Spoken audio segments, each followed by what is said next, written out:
கைலாயம் என்று அழைக்கப்படும் கோவை வெள்ளையங்கிரி மலைக்கு இன்று முதல் பக்தர்கள் செல்ல தடை விதிக்கப்பட்டுள்ளது. தென்மேற்கு பருவமழை முன்னெச்சரிக்கை நடவடிக்கையாக இந்த அதிரடி முடிவை மாவட்ட நிர்வாகம் எடுத்துள்ளது. மேற்கு தொடர்ச்சி மலைப்பகுதிகளில் தற்போது பருவமழை தீவிரமடைந்து வருகிறது. குறிப்பாக வெள்ளையங்கிரி மலைப்பாதைகளில் பலத்த காற்றுடன் கூடிய கனமழை பெய்யக்கூடும் என வானிலை ஆய்வு மையம் எச்சரித்துள்ளது. இதன் காரணமாக முன்னெச்சரிக்கை நடவடிக்கையாக வனத்துறையும் மாவட்ட நிர்வாகமும் இணைந்து மலையேற்றத்திற்கான தடையை அறிவித்துள்ளனர். தொடர் மழையினால் செங்குத்தான மலைப்பாதைகள் வழுக்கும் தன்மையுடன் காணப்படுகின்றனர்.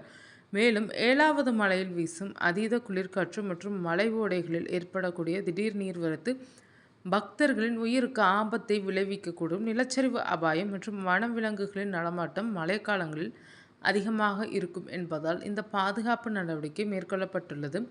இது தொடர்பாக கோவை மாவட்ட வனத்துறை வெளியிட்ட செய்திக்குறிப்பில் கூறியிருப்பதாவது: கோவை வனக்கோட்டம் போலுவாம்பட்டி வனச்சரகம்பூண்டி வெள்ளையங்கிரி மலைக்கு ஆண்டுதோறும் பிப்ரவரி மாதம் முதல் மே மாதம் இறுதி வரை பக்தர்கள் அனுமதிக்கப்பட்டு வருகிறார்கள். இந்த நிலையில் கோவையில் கனமழை பெய்யும் என்று அறிவிக்கப்பட்டுள்ளது.